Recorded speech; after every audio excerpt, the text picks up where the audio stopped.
Primera de Corintios capítulo 3 para continuar con esta serie. Así dice el Señor: así que yo, hermanos, no pude hablaros como a espirituales, sino como a carnales, como a niños en Cristo. Os di a beber leche, no alimento sólido, porque todavía no podíais recibirlo. En verdad, ni aun ahora podéis, porque todavía sois carnales. Pues habiendo celos y contienda entre vosotros, ¿no sois carnales y andáis como hombres?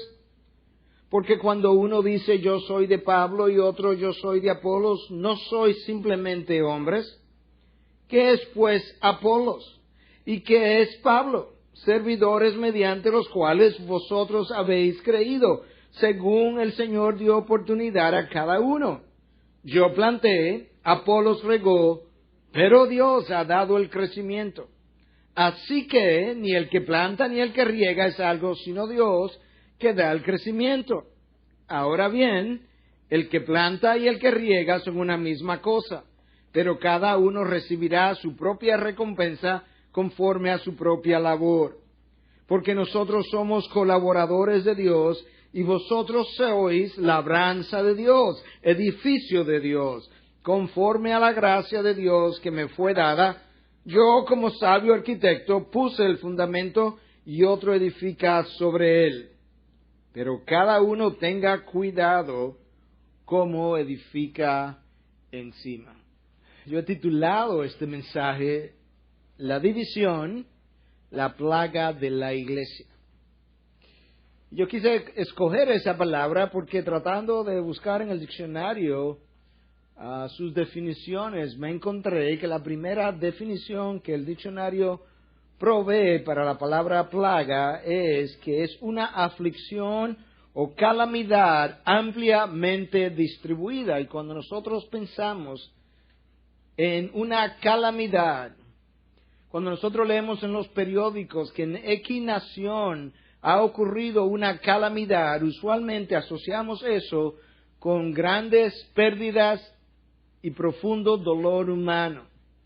Y eso es exactamente lo que la división ha producido y produce en el cuerpo de Cristo. Grandes pérdidas, profundo dolor.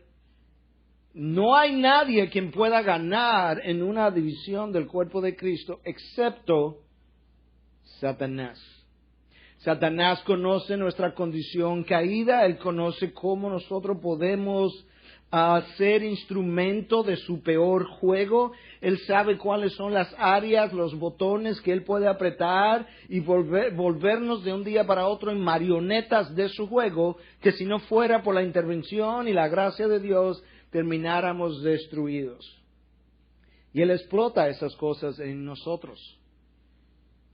Tenemos 10 años de iglesia y queremos darle las gracias a Dios de que hasta ahora no ha habido en nosotros ningún intento de división, pero no podemos asumir que eso ha de continuar. Cada uno de nosotros necesita percatarse que potencialmente en el corazón nuestro hay actitudes, cosas caídas, que si no cuidamos, que si no santificamos, que si no destruimos, son capaces en un futuro de destruir la iglesia que Dios compró.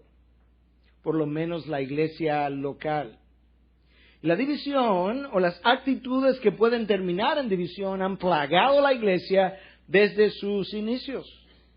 El libro de los Hechos describe los primeros 30 años de la historia de la iglesia y apenas llegamos al capítulo 6 y en el versículo 1 leemos lo siguiente: por aquellos días, al multiplicarse el número de los discípulos, surgió una queja de parte de los judíos helenistas en contra de los judíos nativos, porque sus viudas eran desatendidas en la distribución diaria de los alimentos. Nota cuándo ocurre esta potencial división. Escucha una vez más: al multiplicarse el número de los discípulos.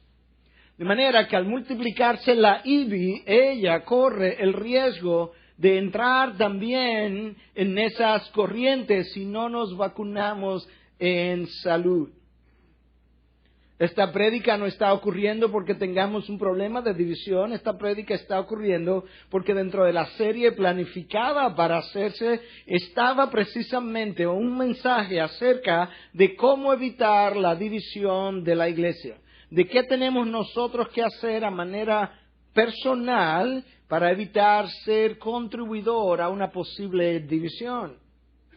Nota que en este texto se habla de que los judíos helenistas se quejaron de los judíos nativos. Eran parte de una misma iglesia. Los judíos helenistas eran aquellos que habían salido de Palestina, que habían adoptado algunas de las costumbres griegas, y los judíos nativos eran aquellos que no habían salido de allí y por tanto no tenían esa influencia griega. En la medida en que la iglesia se multiplicó, los judíos helenistas pensaron, quizás tenían razón, quizás era simplemente que estaban prejuiciados, pero pensaron que sus viudas no estaban siendo atendidas por los demás judíos, y cuando los apóstoles oyeron tal queja, decidieron que se escogieran 7 hombres, 7 diáconos, para servir las mesas. De hecho, esa es la palabra que ahí aparece, para diaconizar, para atender las mesas, que fueran personas llenas del Espíritu y que ellos se iban a dedicar a la administración de la palabra y a la oración. Y eso es como ellos solucionaron ese conflicto y potencial división, pero que no llegó a ser una división. En el libro de los Hechos, capítulo 15, hay todo un concilio en Jerusalén, precisamente porque surgió un desacuerdo doctrinal entre si los gentiles debían ser circuncidados y la otra posición si no debían ser circuncidados.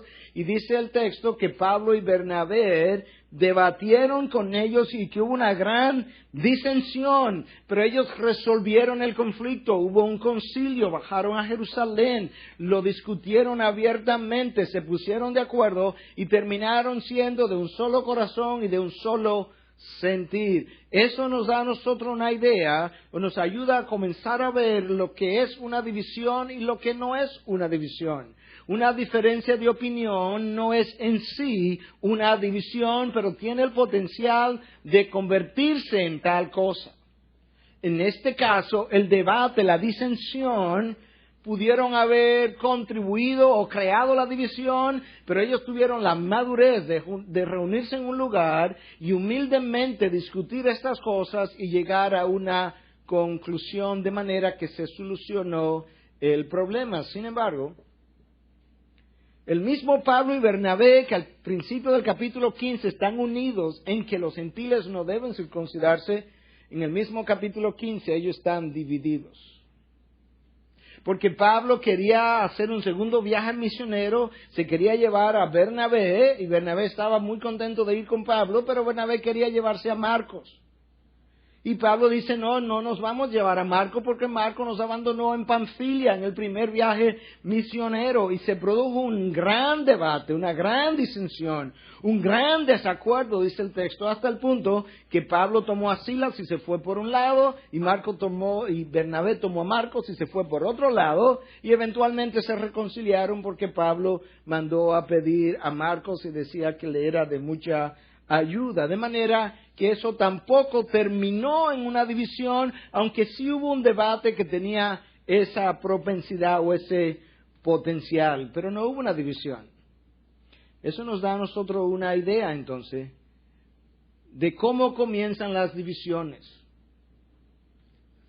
Debates, diferencias de opiniones que escalan en una proporción que los individuos comienzan a formar bandos, a formar grupos, y se van alineando unos contra el otro.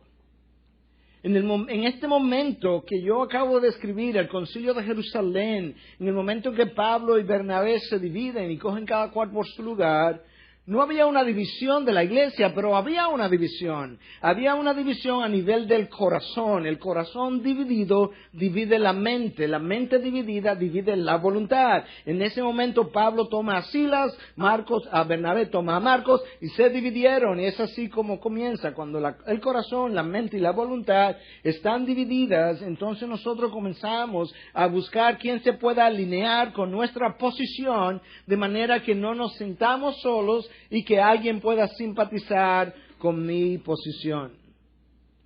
Yo creo que eso nos ayuda a comenzar a ver lo que es una división, cómo comienza en el corazón, lo que no es una división, y quizás lo podamos ilustrar un poco mejor ahora. Con frecuencia se dice, yo lo he oído 1000 veces, de que la existencia de diferentes denominaciones son una ilustración de cómo la iglesia se ha dividido. Eso puede ser verdad, pero no tiene que ser así. Denominaciones diferentes pudieran existir sin evidencia de división. Una denominación pudiera entender que quiere hacer un mayor énfasis en lo que es el evangelismo y quizás en una dirección en particular, de una manera en particular. El próximo grupo de iglesias decide que ellos quisieran hacer un mayor énfasis en la formación de discípulos en otra dirección. Ellos no tienen que dividirse, pero tienen preferencias, metodologías diferentes, metas diferentes, y se agrupan en como dos denominaciones distintas que pueden ser complementarias en su trabajo, no tienen que criticarse y pueden existir denominacionalmente separadas sin que eso constituya una división, pero lamentablemente no es así como muchas veces ha ocurrido. El que una iglesia prefiera un servicio de adoración tradicional y que la otra iglesia prefiera un servicio de adoración contemporáneo como el nuestro, el que una iglesia prefiera himnos y órganos y la otra prefiera más instrumentos y que haya o existan coros contemporáneos, no debiera y no tiene que ser razón de una división, de una diferencia sí, pero no de una división. Usted lo va a entender mejor cuando yo le logre definir finalmente lo que verdaderamente es una división. En Estados Unidos hay un grupo de pastores, de líderes, muy conocidos, muy influyentes, muy poderosos en la predicación. Ellos han formado un grupo llamado Together for the Gospel, Juntos por el Evangelio.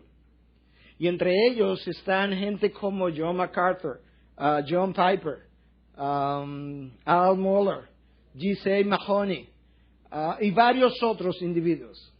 En su introducción de lo que es su página web, hay un párrafo que dice que ellos tienen múltiples diferencias doctrinales, no algunas, múltiples.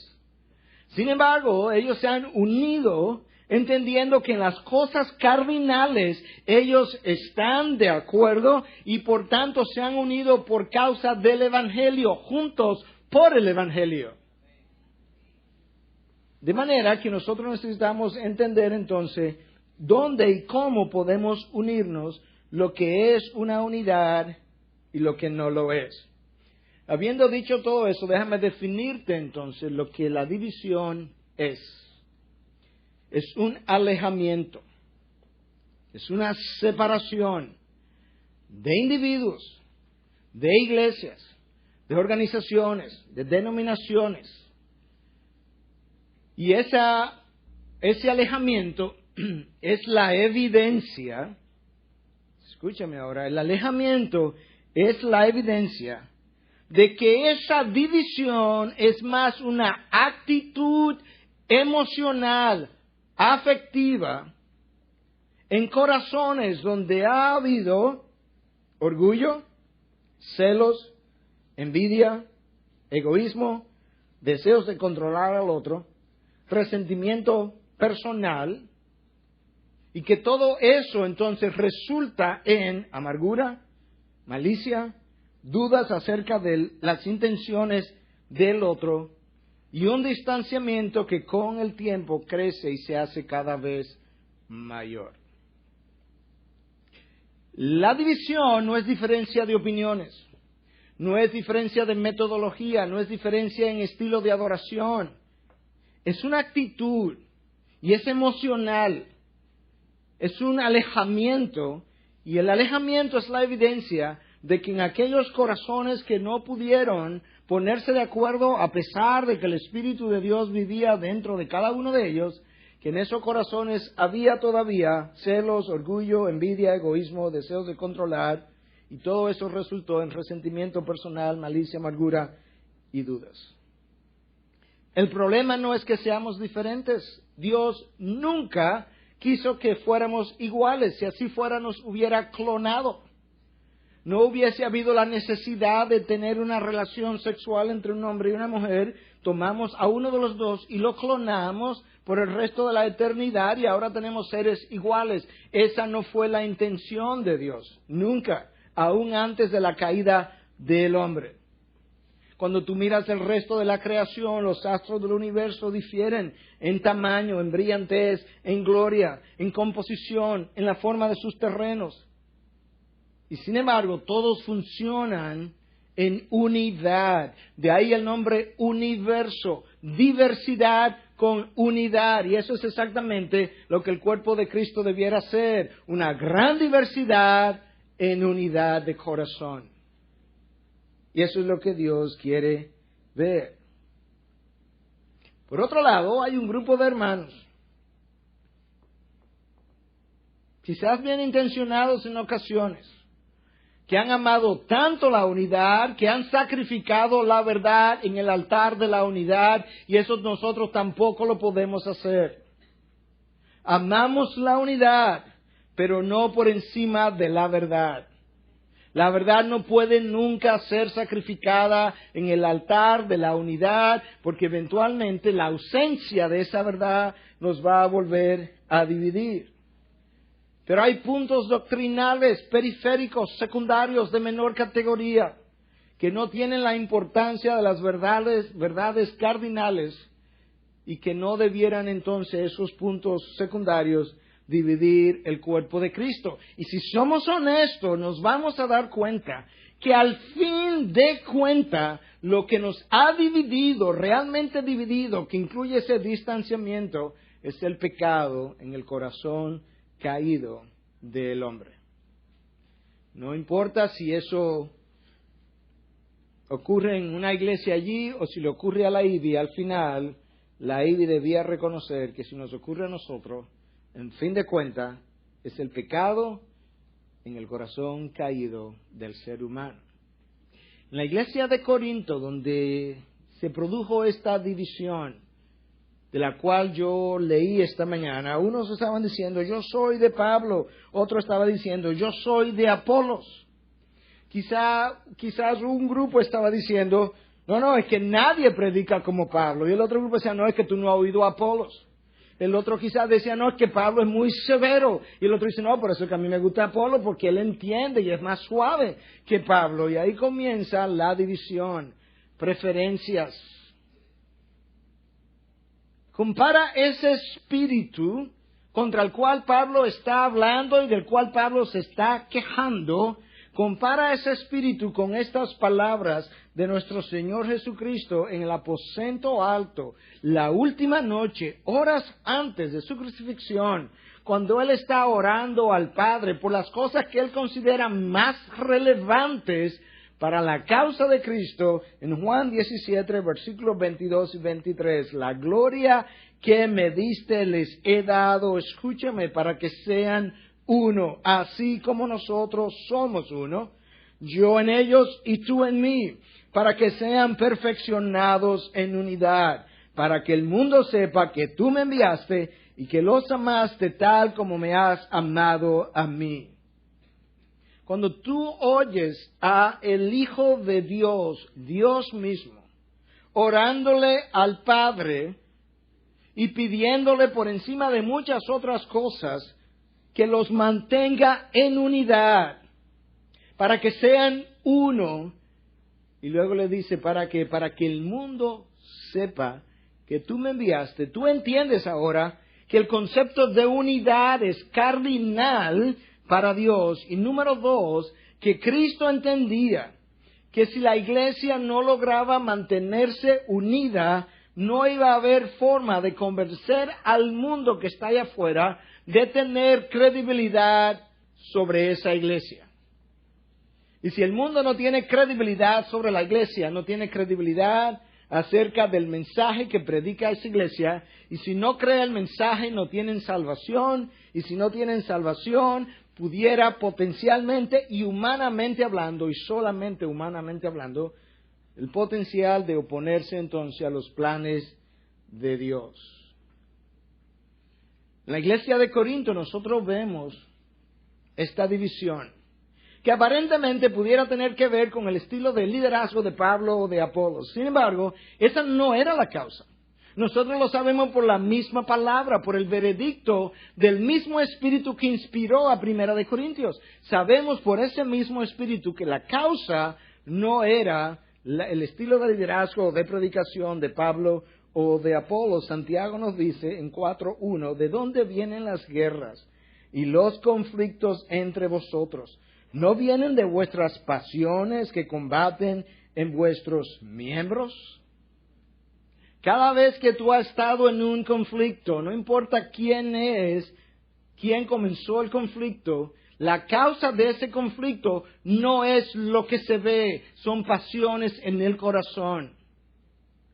Por eso decimos en consejería, el problema nunca es el problema.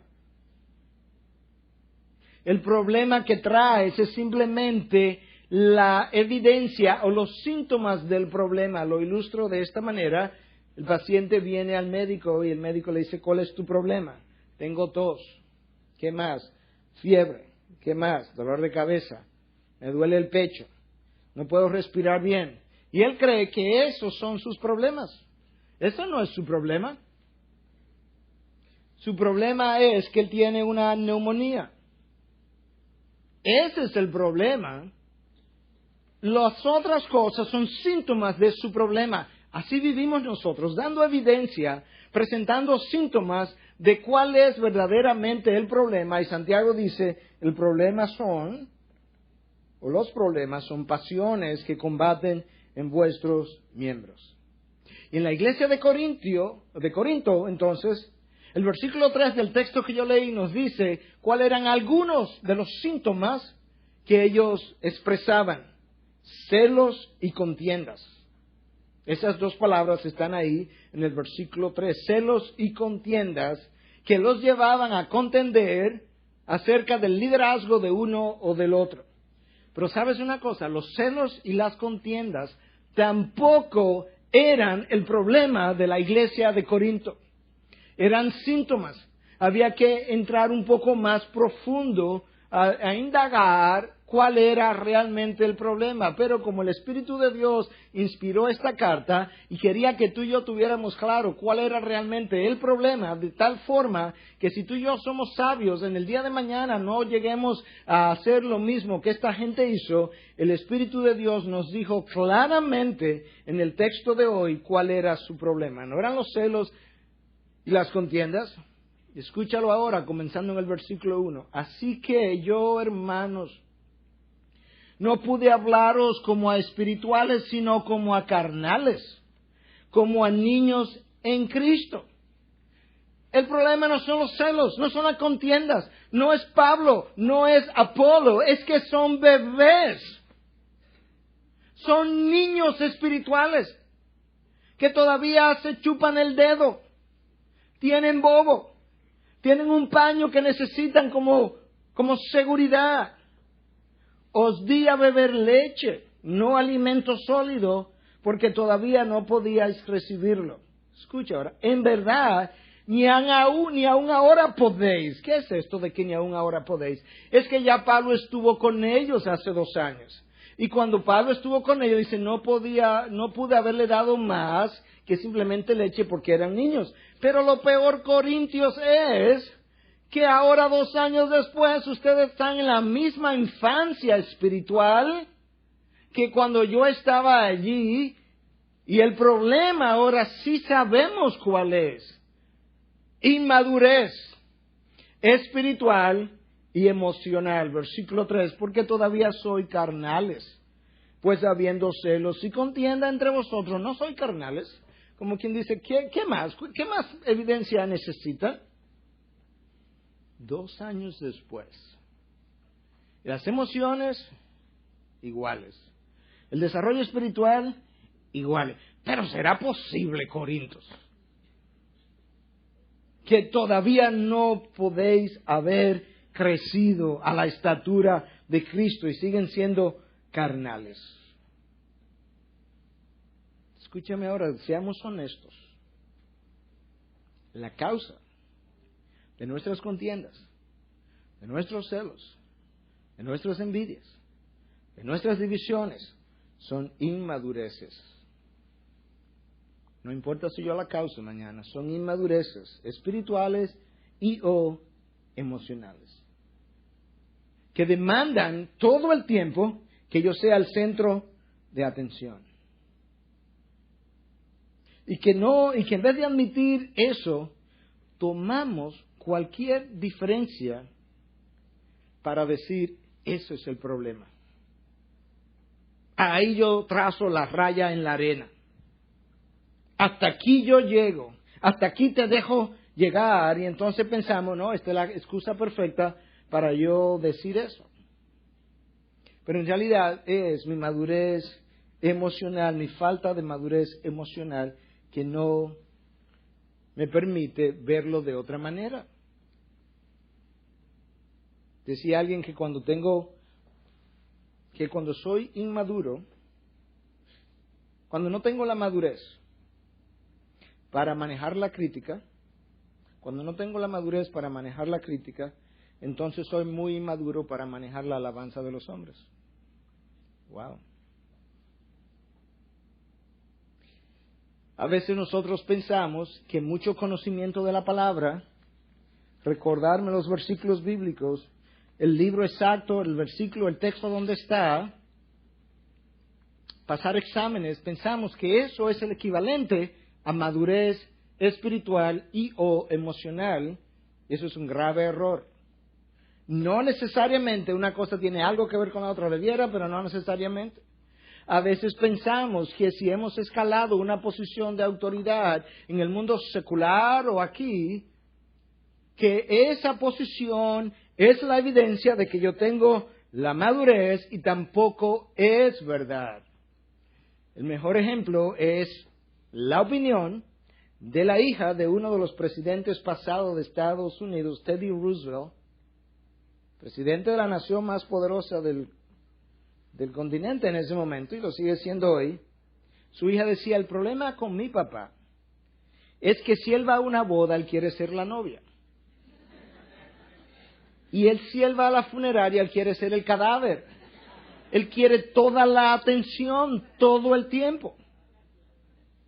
Lo cual es egoísmo, y el egoísmo es evidencia de inmadurez. Tú puedes ser el presidente de la nación más poderosa del planeta y ser inmaduro emocionalmente. Tú puedes ser el pastor de la iglesia más grande en números sobre la tierra y puedes ser emocionalmente inmaduro. Una cosa no implica la otra, aunque debieran ir de la mano, pero lamentablemente no es así. Bueno, pastor, y vaya al paso ahora, vaya al paso. Dígame, ¿cómo yo sé si soy inmaduro? Bueno, más o menos de la misma forma que yo sé si estoy enfermo. Y yo me hago hemogramas, radiografías. Yo voy donde alguien, le digo, mira, hazme una radiografía espiritual y dime la verdad. Ok. Te tomamos radiografía de la cabeza, del corazón, espiritualmente hablando. Ok, ¿qué tú encontraste? Mira, yo encontré celos. Ya, no siga hablando ya. Eso no es así. Bueno, tú me dijiste que te hicieron un diagnóstico. ¿Me lo permites? Ok, sigue. Envidia. ¿Y eso es evidencia de inmadurez emocional? Claro que sí.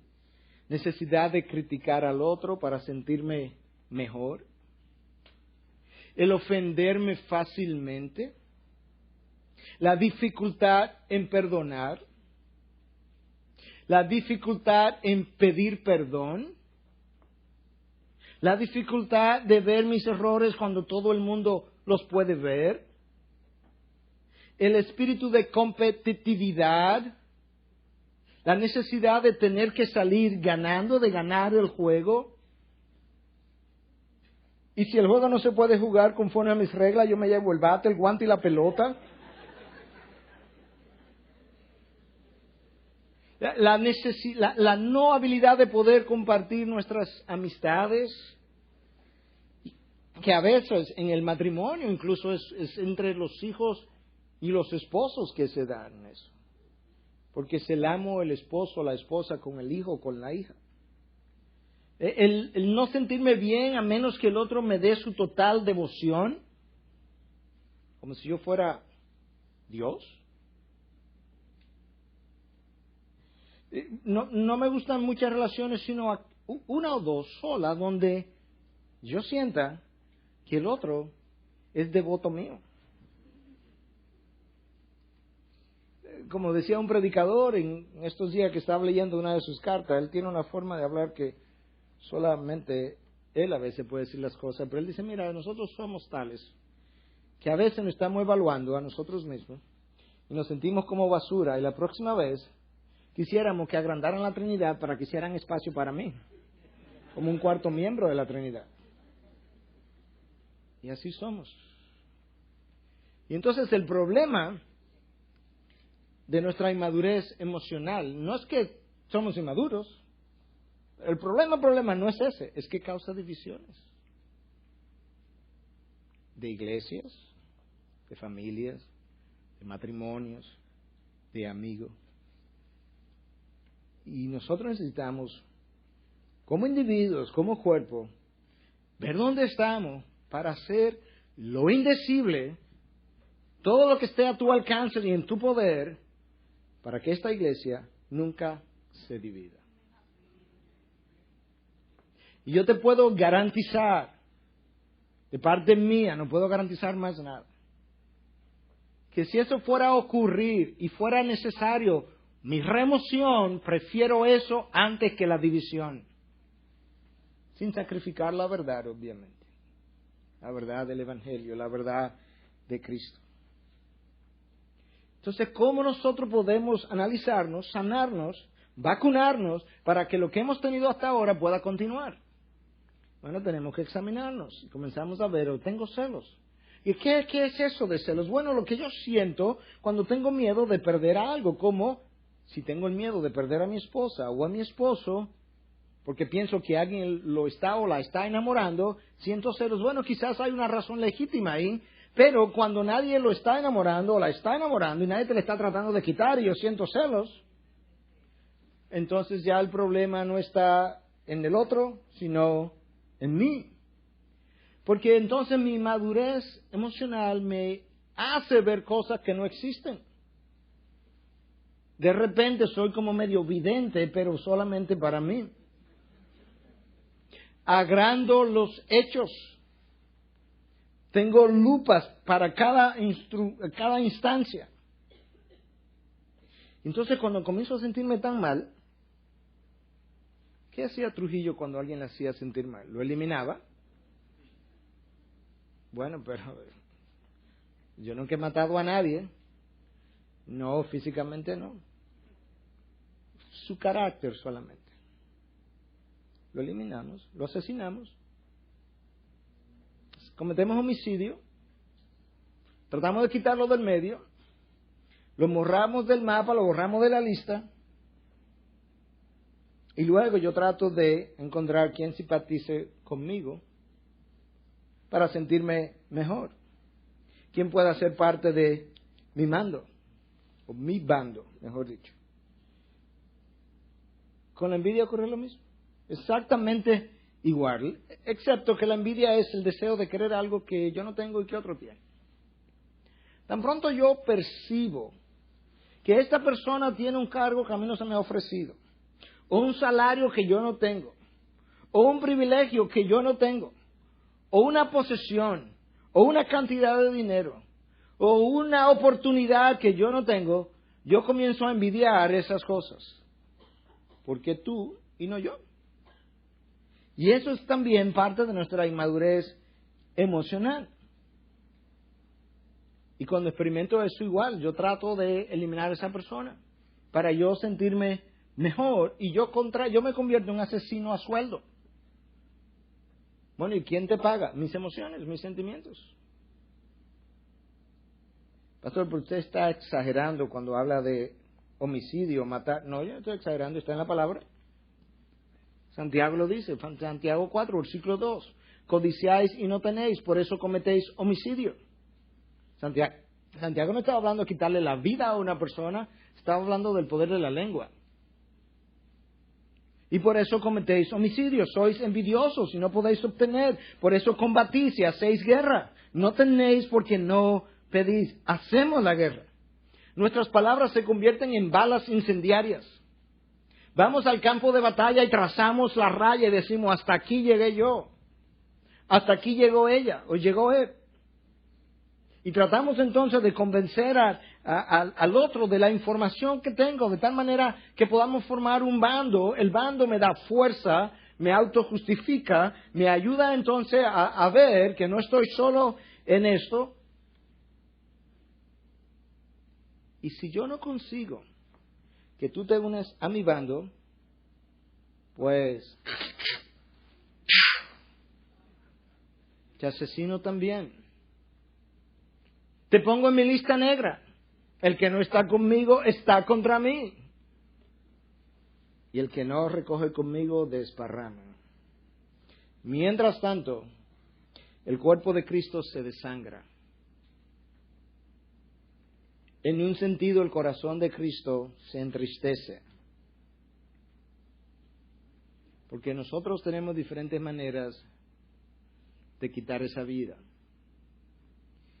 En el sentido físico, una pistola, un revólver, un rifle. En el sentido en que lo estamos hablando, me alejo. Mira, ¿y qué pasó? Que tú y fulano eran muy amigos. No, nada. No, pero no, se murió para mí.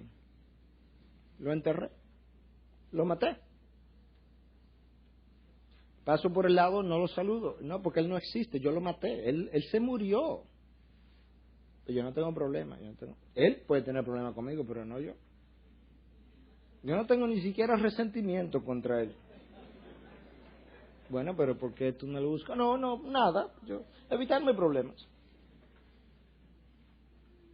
¿Te das cuenta?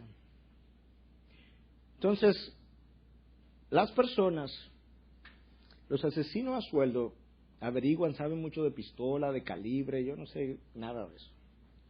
Pero sé que por lo menos ellos saben cuál tiene más potencia, el rifle que tiene más alcance, para ver cuál es el rifle más mortífero, el más efectivo. Yo no sé mucho de eso, pero del otro rifle yo sé algo de eso. En parte porque lo leo aquí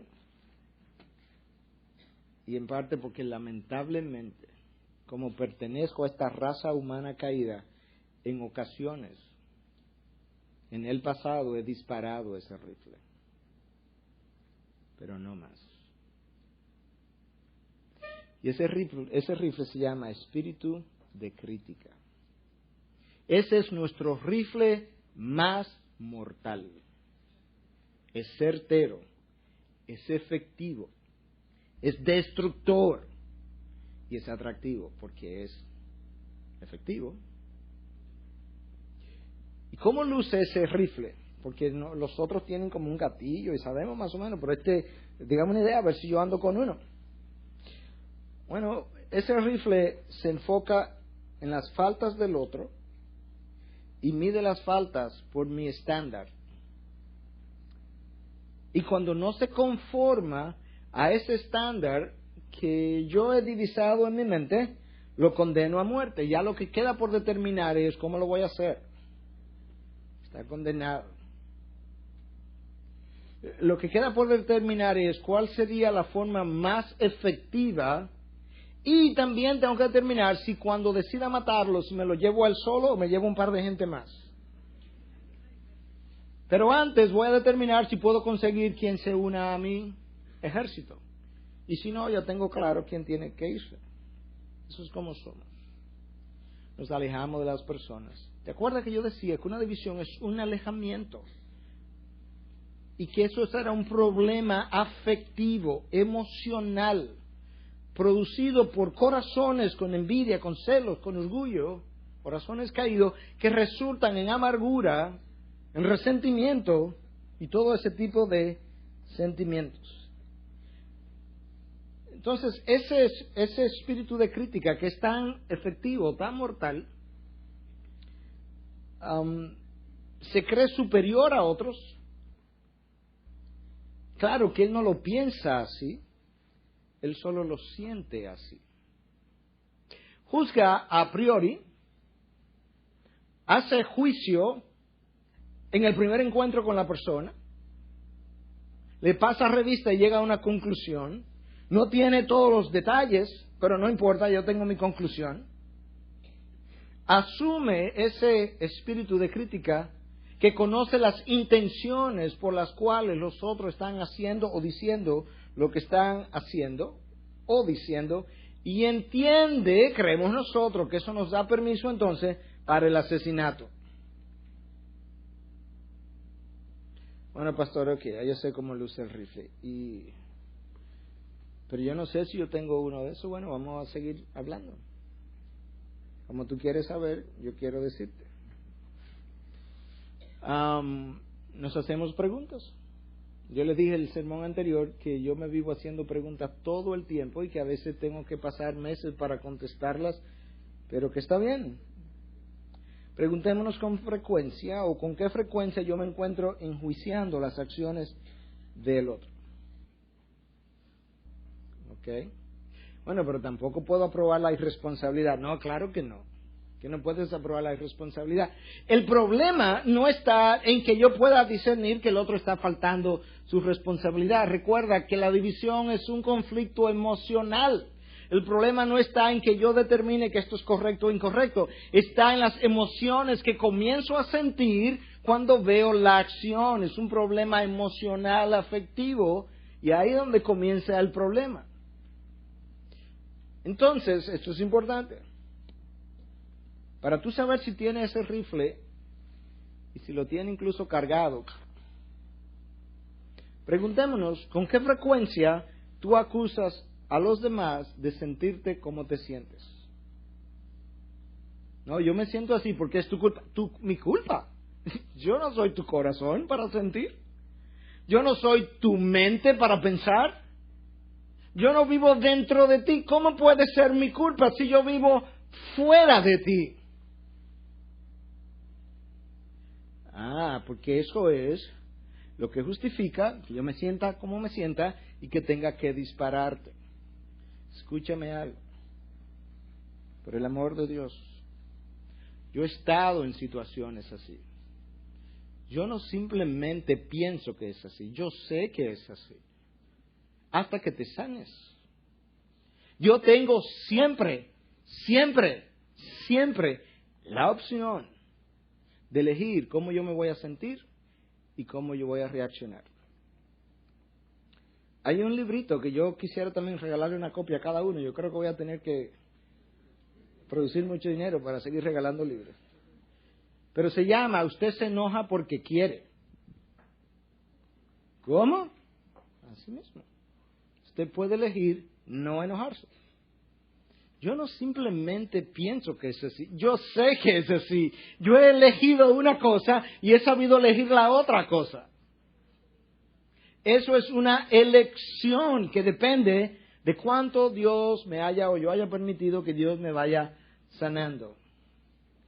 Usted es responsable de sus reacciones. El otro no es responsable de los sentimientos que usted siente. Como a veces digo en consejería, puede ser que él o ella disparó el gatillo, pero tú estabas lleno de pólvora.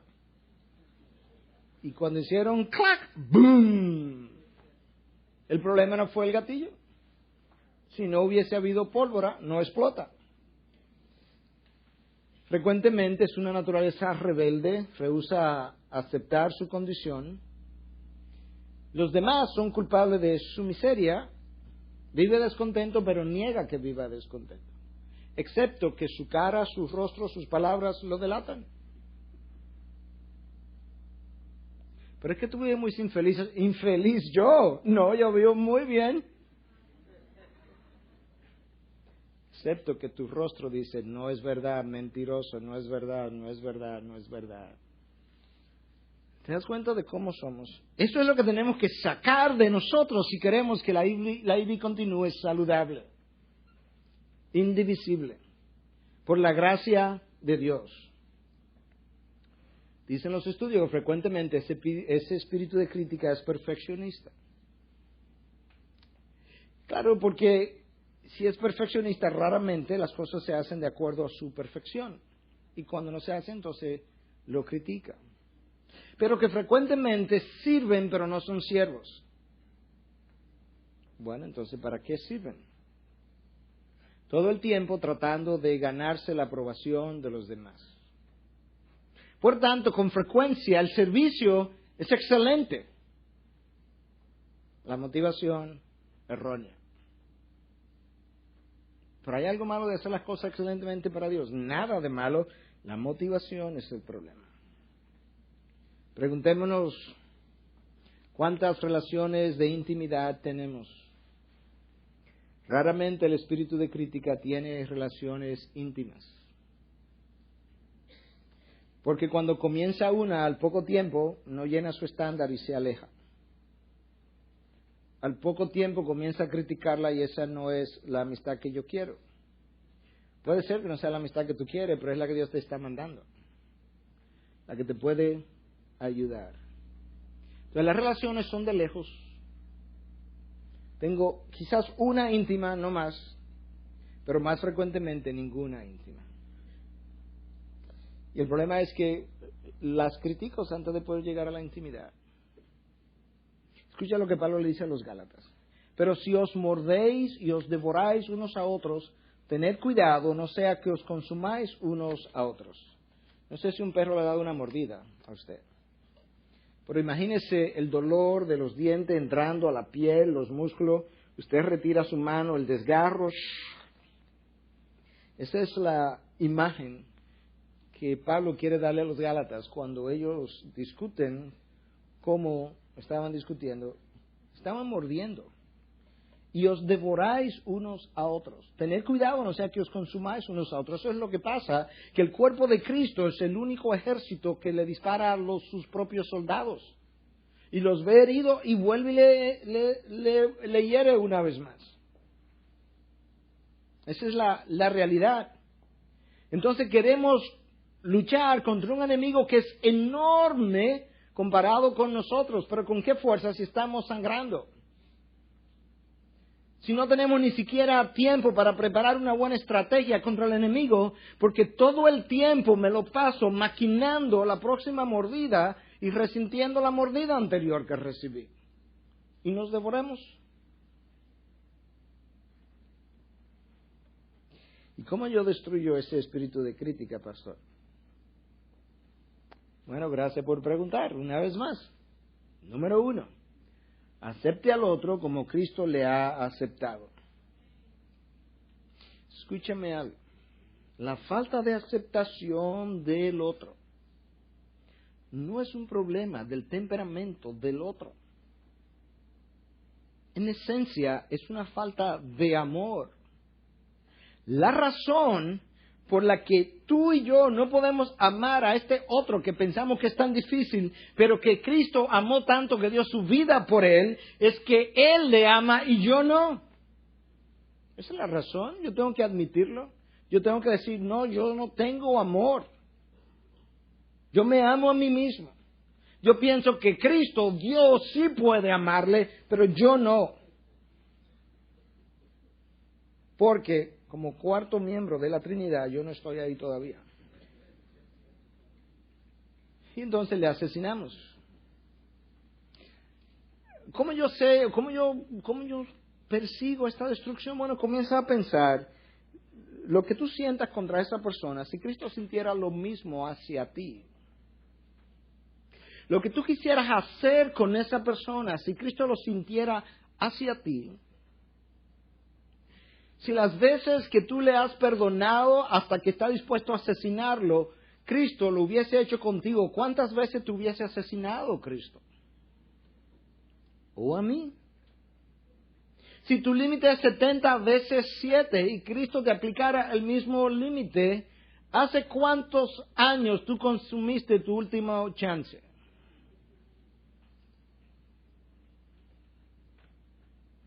¿Te das cuenta entonces de cómo nosotros necesitamos?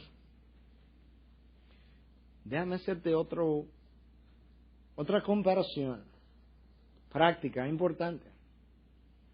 Yo no sé qué tan paciente Cristo ha sido contigo, no lo sé. Yo sé que Él ha tenido mucha paciencia conmigo.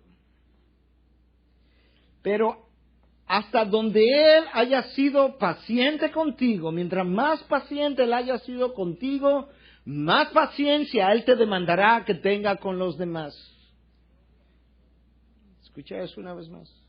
Mientras más paciencia Dios haya tenido contigo, más paciencia Él te demandará.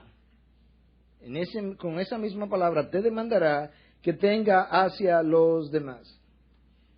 Y si no lo haces, con la misma vara que has rehusado o que has medido al otro, Él permitirá que se te mida a ti. Escucha cuál es el mandato en Efesios 4, 2 y 3. Con toda humildad y mansedumbre, con paciencia. Escucha la próxima palabra. Soportándoos unos a otros.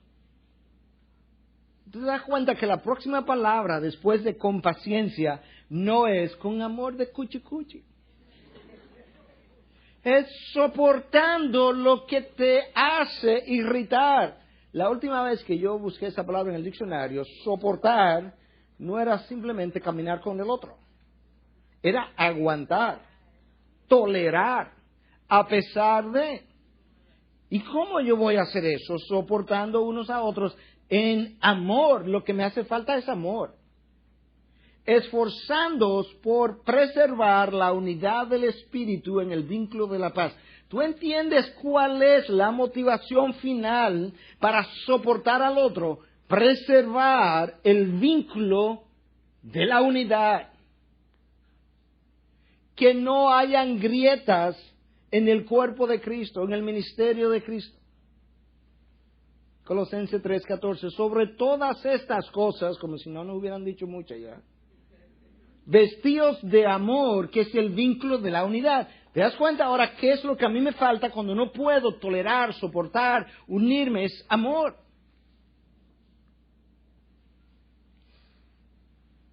La razón que Pablo da es exactamente esa, mantener la unidad. Pero escúchame, cuando tú haces eso, y toleras, y soportas, y eres paciente, y amas de esa manera, y tú miras para el cielo, tú ves a Dios sonriendo de aquí a aquí. Porque Dios está diciendo, ahí está mi hijo reflejando lo que yo soy. Cuando hacemos lo opuesto, Dios está triste, airado, porque estamos reflejando el viejo hombre y ahora en vez de reflejar que somos hijos de la luz, estamos en la luz y nos parecemos a hijos de las tinieblas. Estamos con un nuevo vestido del nuevo hombre, pero lo tenemos sucio del viejo. Y Cristo dice, pero por Dios, yo los lavo y ellos se ensucian. Efesios 4:32. Sed más bien amables unos con otros, misericordiosos, perdonándoos unos a otros. Sí, pastor, pero mire, está bien que hay que perdonar, pero no es así, ¿no? La palabra dice que tú pones la mejilla una vez, pero no más. Porque tenemos nuestras propias interpretaciones de eso.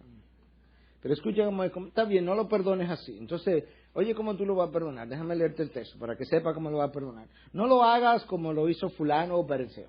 Oye bien, hazlo de esta manera, para que tenga tu medida. Sé más bien amable unos con otros, misericordioso, perdonándoos unos a otros, así como también Dios os perdonó en Cristo.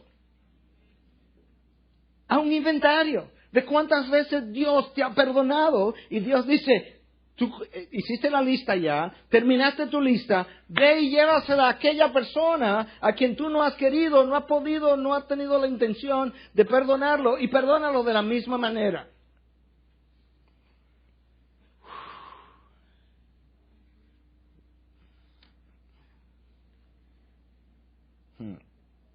Colosenses 3:13, soportándonos unos a otros y perdonándonos unos a otros. Si alguno tiene queja contra otro, pastor me dice, pero la queja mía es real, está bien, y es grande, ok, y la puedo probar, ok. Vamos a leerlo ahora otra vez. Colosenses 3:14, soportándonos unos a otros y perdonándonos unos a otros. Si alguno tiene queja contra otro, que es real, que es grande, que se puede comprobar. Se lo agregué yo esa parte, pero para que usted sepa. Como Cristo os perdonó, así también hacedlo vosotros. La queja que Cristo tenía, que era grande, que se podía comprobar, que era mucha, que Él te perdonó, así hacedlo vosotros. Yo tengo la elección de hacerlo así o hacerlo a mi manera. Dios elegirá las consecuencias. Y frecuentemente, si no la veo en mí, la veo en la próxima generación. La razón que Pablo da en estos dos últimos versículos para aceptar, perdonar, soportar, es lo que se ha hecho conmigo. Entonces, ¿qué hacemos, pastor? Ya llegué al final de esto. ¿Qué hacemos?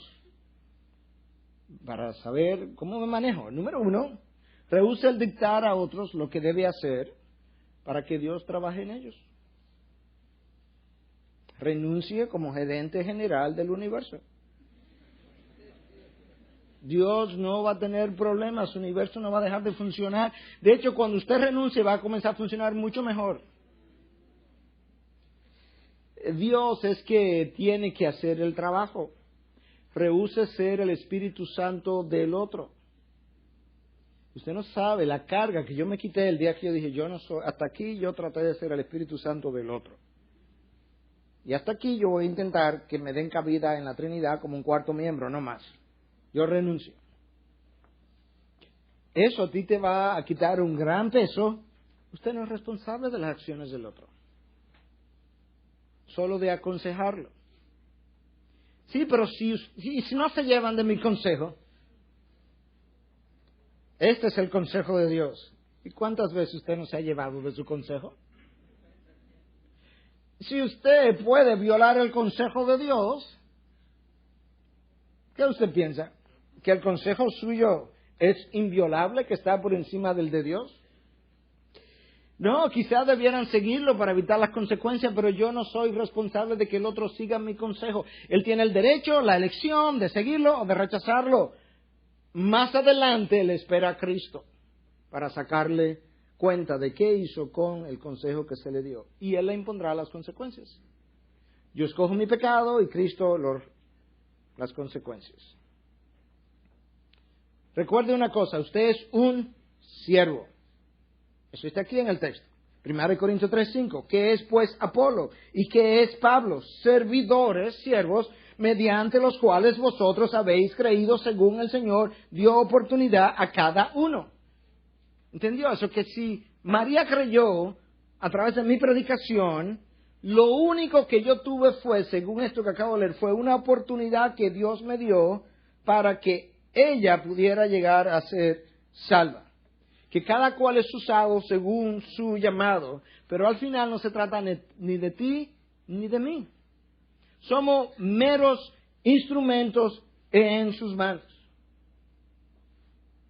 Estamos trabajando para un mismo Señor y una misma cosecha. 1 Corintios 3:6-8. Yo planté, Apolos regó, pero Dios da el crecimiento. Así que ni el que planta ni el que riega es algo, sino Dios que da el crecimiento. Ahora bien, el que planta y el que riega son una misma cosa, pero cada uno recibirá su propia recompensa conforme a su propia labor. Lo único que estamos haciendo es contribuyendo en la misma dirección. Usted es un siervo de Dios. Usted es simplemente un instrumento de la misma manera que la burra de Balaam fue otro instrumento.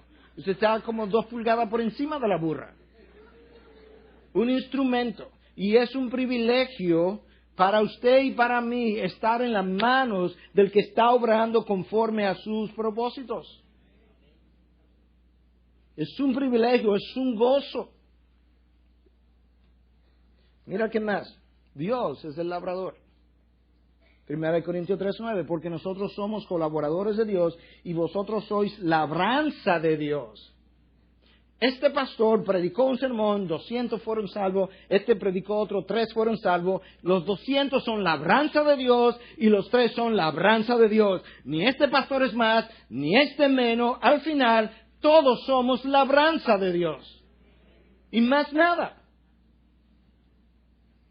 Y parte de sus instrumentos. Lo que soy, lo soy por gracia. Versículo 10. Conforme a la gracia que Dios me fue dada. Conforme a la gracia de Dios que me fue dada, yo soy lo que soy, no más. Si tengo el don de la enseñanza, eso no te sirve de nada para enorgullecerte. Eso es pura gracia que se te dio y a otro le han dado de otra gracia que tú no tienes y no debes sentirte celoso del otro porque al final él es el dador y tú eres el receptor.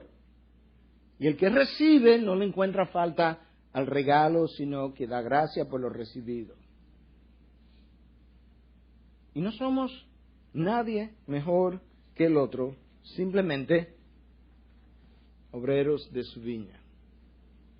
Cuando no lo pensamos así, terminamos dividiéndonos. La división drena, fatiga, cansa, desmotiva, le quita el ánimo y desdice del nombre de Cristo. Empaña su gloria, empaña su poder. Y la división es tan grave para Dios que Tito dice, al hombre que cause división después de la primera y segunda amonestación, deséchalo. Y nosotros pensamos a veces, cuando las divisiones ocurren, este grupo que está aquí se divide de la iglesia y nosotros que nos quedamos, ganamos. Ganamos. ¿En qué Biblia está eso? Porque en la medida en que yo me tengo que alejar de ese grupo, yo lo único que tengo es una pérdida, no solamente de ellos, delante de Dios. Y si es mi orgullo el culpable de que ese grupo haya tenido que irse, Dios me va a sacar cuenta a mí. Y si no me lo saca en mi generación, lo saca en la próxima generación, pero me va a sacar cuenta.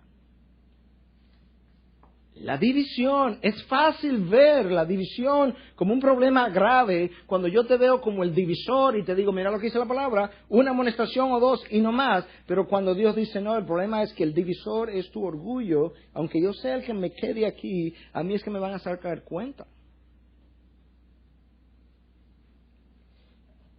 Y nosotros estamos en necesidad entonces de arrepentirnos para que el cuerpo de Cristo pueda sanar. Y que Dios en su gracia no nos permita, en su gracia, no nos permita dividirnos. Porque todos somos capaces de hacerlo, de dividirnos. Excepto si no fuera por su gracia. Que en el de la humildad de corazón, a perdonar, pedir perdón, restaurar, sanar, buscar, alentar, fortalecer, ponernos, quitarnos, bajarnos, subirnos, limpiar los pies, secar las lágrimas, para que al final su nombre brille sobre nosotros.